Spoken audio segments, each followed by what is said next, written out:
Welcome everyone to another episode in the Perspective Drawing series. In this one we are going to be constructing some complex forms in perspective.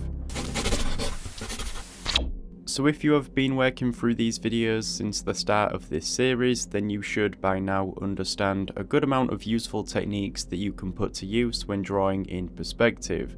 Here I'm going to start by showing you how to construct some basic forms which we can use to construct more complex forms. One thing you should notice is that almost everything we draw is constructed within a box. That's why I am always drawing them.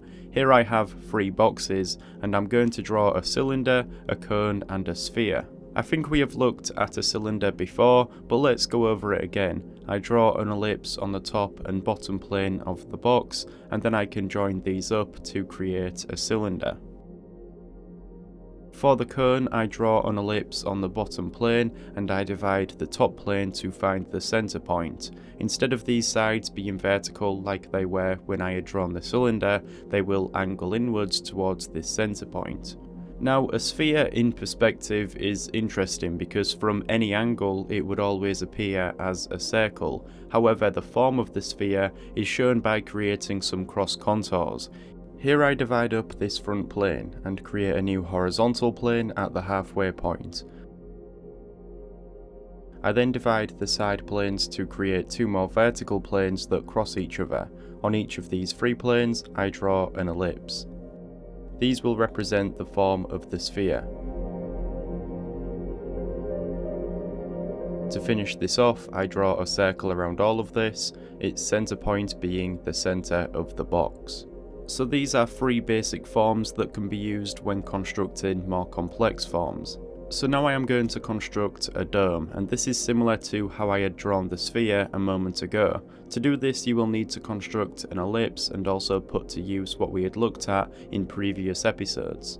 Now I assume that you are familiar with the form of a dome. It's a sphere which has been cut in half. If you was to look at a dome on a side view, it would be half a circle. I'm going to start by constructing a box in perspective.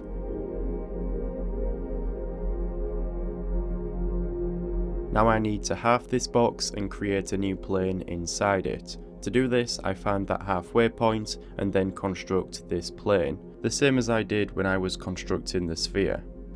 Now I'm going to be working with this top half, and I'm going to use this plane to draw out an ellipse. Using the dividing points that I had drawn in for the ellipse, I'm going to add 2 more planes which cross each other on top of this. I'll also add the central axis there, and once I have done that, I have all of the points that I need to add the curves for the dome. Of course, there are many ways to approach this. You could extend these sections down and construct full ellipses as opposed to semicircles like this, but this is how I have done it. Now, sticking with this example, I'm going to place this dome on a base similar to how domes usually appear on buildings. I'll go ahead and use this bottom plane to construct another ellipse, seeing as it is already there. Now I can extend these lines down to finish this off. I can also divide this dome up into more sections. I have these dividing lines that I had used to draw the ellipse, and so I can curve some lines from these as well. I've made a video in the past on how to divide circles in perspective, so if there's a specific amount of sections you want this divided into, you could put some of those techniques to use. So let's leave that dome behind and start to build some more complex forms in perspective. Now here I'm going to bring a lot of what we have looked at together and create some examples which will hopefully give you an idea of how you can put it all to use. These are going to be various forms or structures which have the potential to be rendered into finished drawings. And I will do that with one example at the end, but for now let's focus on what's most important, which is the construction. So I'm going to start by drawing a box in perspective, and then I will be building on top of this, adding some more boxes, cylinders and domes. I want to give an example of how these basic forms are used to construct more complex forms. You should already be familiar with everything that I am doing here. I often use the duplication technique that I covered in a previous episode, and that is something that I highly suggest watching because it's something that I use all the time when I am drawing. So I'm just working on that box that I had drawn in at the start here, stacking some more boxes and using them to draw in some ellipses, which of course is how we construct cylinders. I also place a dome on top of that cylinder. I started to construct what could be the underlying construction for a drawing of a church. There's different sections involving pillars and domes. Again, I am making an effort to keep this simple. If you have been following this series, then you should be familiar with a lot of these methods that I am putting to use.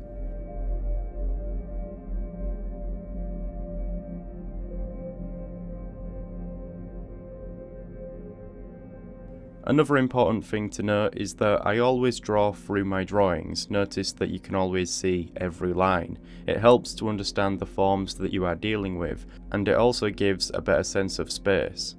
I add some pitched roofs to these boxes, and I realised that I also had to add another section as it meets the cylinder.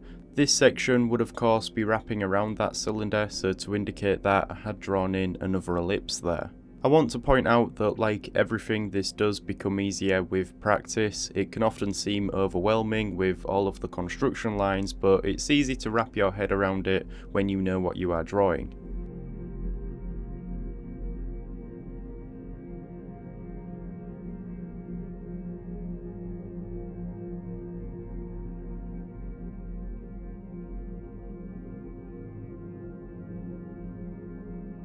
So let's construct another structure using these basic forms again and see what we can come up with. Like always, I start with a box and then I start to add some different sections onto this. In this case, I add a small box to the side and then I start to divide up that bottom plane to create another smaller square.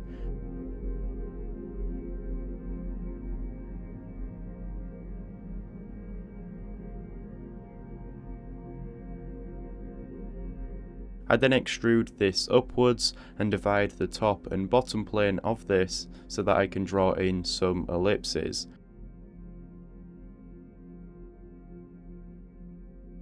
I join these ellipses to form a cylinder and then I extend some planes on top of this so that I can draw in the curved lines for a dome.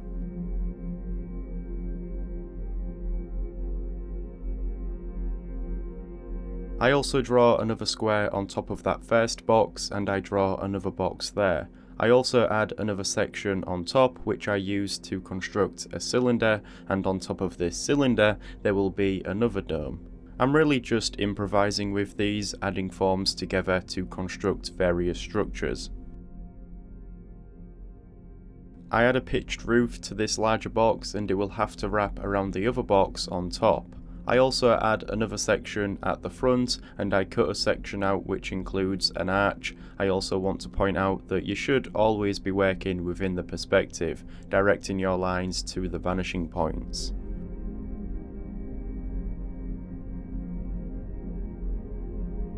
So that is two examples of some more complex forms that you can construct using the basic ones that we had looked at the start. Now to conclude this episode, I will create one final example. This is going to be an octagon with a dome on top.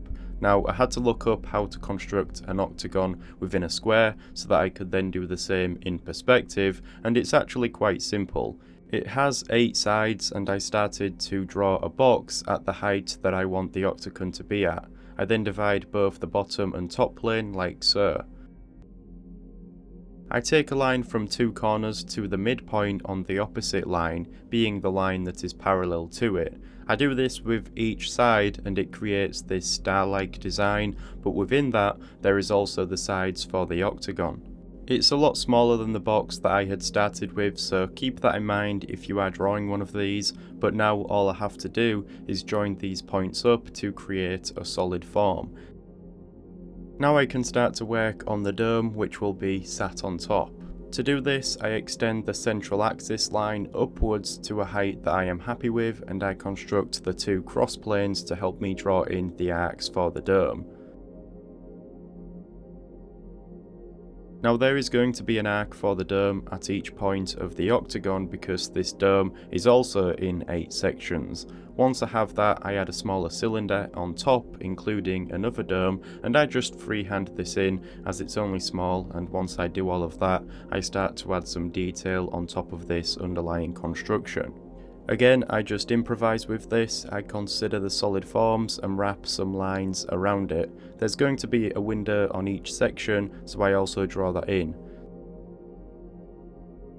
So now that this has been constructed and the details have been added, I'm going to start rendering this, and then we should have a good looking example that I can use in the thumbnail for this video. I'll likely make another video and expand upon what we have looked at in this one. There are some more methods that I want to cover, and then we can move forward. I hope you enjoyed this one. If you did, then please leave a like, subscribe if you would like to see more, and I also have a Patreon page where I create some additional tutorials and content on perspective, so feel free to check that out if it's something that you might be interested in. But with all that being said, thanks for watching. I'll see you in the next one.